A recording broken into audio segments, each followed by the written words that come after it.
أعوذ بالله من الشيطان الرجيم. بسم الله الرحمن الرحيم.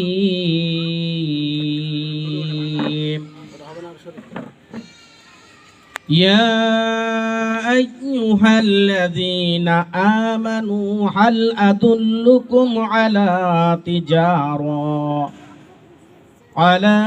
تجارة تنجيكم من عذاب أليم تؤمنون بالله ورسوله وتجاهدون في سبيل الله بأموالكم وأنفسكم ذلكم خير لكم إن كنتم تعلمون صدق الله العظيم. ইরশাদ হচ্ছে, হে ইমানদারগণ, আমি তোমাদেরকে এমন একটা ব্যবসার কথা কি বলবো না, যে ব্যবসা করলে তোমরা কঠিন যন্ত্রণাদায়ক শাস্তি থেকে মুক্তি পাবে। তোমরা আল্লাহর উপর ঈমান আনবে এবং তার রাসূলের প্রতি আল্লাহর পথে জিহাদ করবে নিজেদের জান এবং মাল দ্বারা। এটাই তোমাদের জন্য উত্তম হবে যদি তোমরা বোঝো। সাদাকাল্লাহুল আযীম। আলহামদুলিল্লাহ, গুরুত্বপূর্ণ একটা আয়াত মাওলানা সারোয়ার হোসেন ভাই তেলাওয়াত করেছেন অর্থ সহ। আল্লাহ আমাদের সবাইকে সেটা মানার তৌফিক দান করুন, সকল বলে আমিন। এখন আপনাদের সামনে বক্তব্য রাখবেন মাওলানা মোহাম্মদ লোকমান হাকিম। মাওলানা মোহাম্মদ লোকমান হাকিমকে তার কথা বলার জন্য সবিনয় অনুরোধ করছি।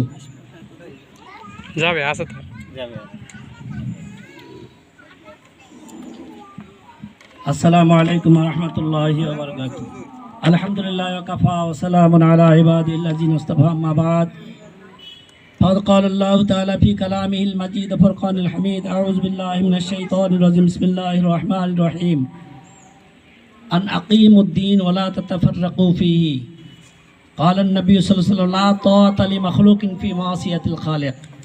আজকে বাংলাদেশ জামাত ইসলামী আকবরপুর ইউনিয়নের 9 নম্বর ওয়ার্ড কর্তৃক আয়োজিত এই দাওয়াতি সভার সম্মানিত সভাপতি, প্রধান অতিথি, বিশেষ অতিথিবৃন্দ সহ আমার সম্মুখে উপবিষ্ট ইসলাম দরদি জামাত ইসলামী বাংলাদেশের সম্মানিত কর্মী এবং সমর্থক ভাইয়েরা, সর্বপ্রথম আমরা সেই মহান রব্বুল আলামিনের দরবারে লাখ কোটি শুকরিয়া জ্ঞাপন করছি, যিনার অশেষ মেহেরবানিতে আমরা প্রখর গরমের মধ্যে হলেও আমরা একটি মহতি মাহফিলে সবাই আন্তরিকভাবে সাড়া দিয়ে উপস্থিত হতে পেরেছি। এই জন্য শুকরিয়াতন বলি আলহামদুলিল্লাহ। আমাদের পক্ষ থেকে বর্ষিত হোক অসংখ্য দরুদ ও সালাম মানবতার মুক্তিদূত, মানবতার মহান শিক্ষক জনাবে মুহাম্মদ রাসূলুল্লাহ, সকলে বলুন সাল্লাল্লাহু আলাইহি ওয়াসাল্লামের উপর। সম্মানিত উপস্থিতি, আল্লাহ পাক পবিত্র কোরআনে কারীমের মধ্যে বলেছেন যে তোমরা দিন কায়েম করো, আর দিন কায়েমের ব্যাপারে তোমরা মত পার্থক্য করো না। আরেক জায়গায় আল্লাহ বলছে আকিমিস সালাত আলি যিকরি, তোমরা আমার শরণার্থে নামাজ কায়েম করো। নামাজ মাশাআল্লাহ আমরা পড়ি, কিন্তু দিন কায়েমের ব্যাপারে আমাদের ক্লিয়ার কনসেপশন নাই। যদিও আমাদের ধ্যান ধারণা কিছু ছিল, এই স্বৈরাচারী শাসন ব্যবস্থার কারণে আমরা এটা অনেকেই বলতে পারিনি, আমলও করতে পারিনি, এ ধারে পাশে আসতে পারিনি। জেল জুলুম, অত্যাচার, অবিচার, মারামারি, ফাটাফাটি, বাড়িঘর ধ্বংস করা, ভেঙে দেওয়া, নানান অত্যাচার করা হয়েছে বাংলাদেশ জামাত ইসলামে এই মজলুম কাফেলার প্রতি। সম্মানিত উপস্থিতি, আমাদেরকে একটা কথা ভালো করে বুঝতে হবে, দিন শব্দের অর্থ কি। এই দিনটাই আমাদেরকে আগে ভালো করে বুঝতে হবে। আমরা কবরে যখন প্রশ্ন করা হবে মুনকির এবং নকির, মুনকার নকির আর কি যাকে বলা হয়েছে, এখন প্রথমে বলা হবে দি মান দিনুকা, তোমার দিন কি। কেন দিন সম্পর্কে বলা হবে?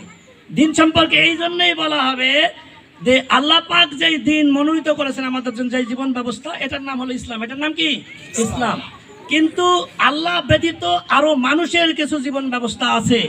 তাই আপনি দুনিয়ার জিন্দেগিতে আল্লাহর দিন মেনেছেন, না মানুষের দিন মেনেছেন, মানব রচিত দিনগুলা মেনেছেন, কোন দিন মেনেছেন? এই জন্য ওখানে বলবে ওমা দিনুকা, তোমার দিনটা কি? এমনিতে প্রশ্ন করা হবে না তো। তা তখন যখন আমরা সারা জিন্দেগি মানুষের দিন মেনে গেলাম, আল্লাহর দিন ইসলাম কমপ্লিট কোড অফ লাইফ বলা হয়েছে, সেটা আমরা মানলাম না, তাহলে ওখানে আমরা তো আর মুখে বলতে পারবো না আমার দিনই আল ইসলাম। তখন হা হা লাদ্রি, হা হা লাদ্রি। ওখানে কিন্তু 3টা প্রশ্ন এমনি করা হবে না। 3টা প্রশ্ন থেকে আমি যাচ্ছি না, আমি দিন নিয়ে কথা বলতেছি। সম্মানিত উপস্থিতি, দেখেন দিনটা কি। আল্লাহ পাক সূরা মায়েদা 3 নম্বর আয়াতের মধ্যে বলেছেন, আল ইয়াউমা আকমালতু লাকুম দীনাকুম ওয়া আতমামতু আলাইকুম নি'মাতি ওয়া রাদিতু লাকুমুল ইসলাম দীনা। আজকে আমি তোমাদের দিনকে পরিপূর্ণ করে দিলাম, তোমাদের জন্য আমার নিয়ামত বা অনুগ্রহ রাজি সুসম্পন্ন করলাম, আর তোমাদের জন্য মনোনীত করলাম ইসলামী জীবন বিধান। সুবহানাল্লাহ ওয়া বিহামদিহি। ইসলাম দীনা, তাহলে আমাদের দিনের নাম কি? ইসলাম। জীবন ব্যবস্থার নাম কি? ইসলাম।